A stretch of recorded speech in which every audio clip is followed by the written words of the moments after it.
Have you ever had a colleague casually drop in the term responsible investment, and while you nod along in agreement, secretly inside you're thinking, what? Well, luckily, it's quite easy to get a basic understanding of responsible investment.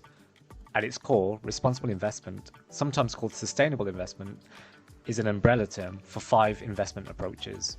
Most companies that invest, like banks and insurance companies, have adopted various combinations of these approaches in their fund investment strategies.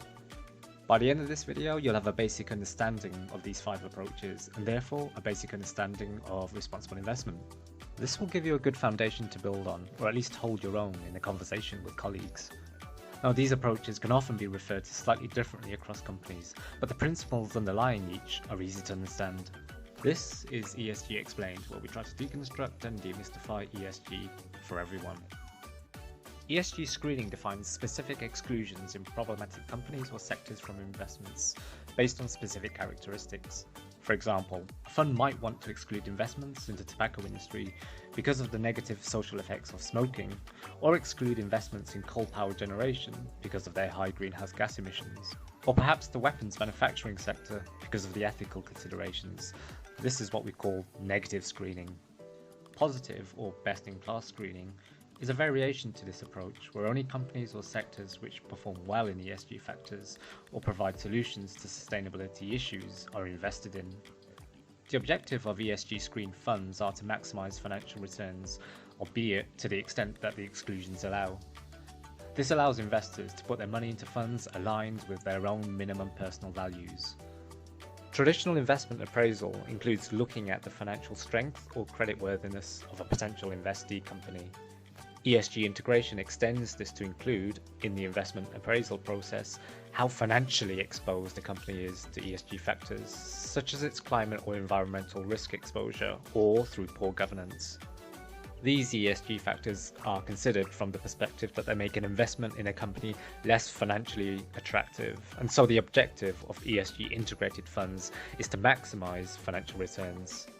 This has become the most popular form of ESG or sustainable investing in recent years.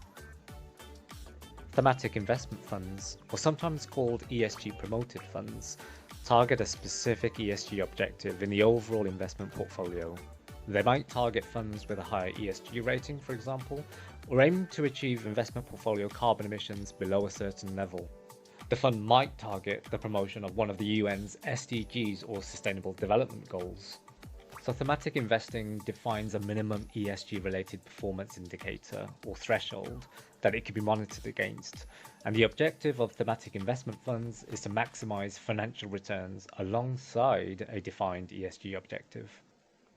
The objective of an impact investment strategy is to address a particular social or environmental problem, targeting companies or investments in projects that positively contribute socially or environmentally. For example, the fund might invest in green bonds issued by companies, which are issued for a specific purpose, often to finance company infrastructure projects that will reduce its carbon emissions.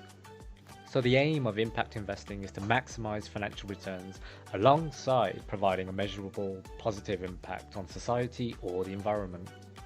Now, at the far end of the scale of impact investing is philanthropic investing, where the investment is often directed at long-term projects with an environmental or societal benefit, but with a significant chance of failure. Now, these are hugely risky and tend to be investments by high net worth individuals who understand that the project may come to nothing and are prepared to lose their investment. Now, Bill Gates is a famous example of a philanthropic investor, having donated large sums to projects focused on finding solutions to global issues like disease, poverty, climate change, and access to healthcare and education. Active ownership is an approach that normally sits alongside the previous strategies and basically means that investment funds actively engage with companies in their portfolio to positively influence their social or environmental impact.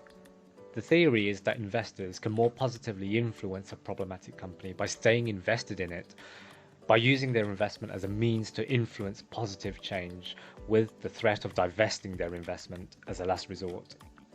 It's fast becoming accepted wisdom that this is the most effective way for investors to affect real-world change in the companies they invest in, because the alternative, simply divesting their investment, means they no longer have any influence to change that company's course of behavior. So there you are, responsible investment defined.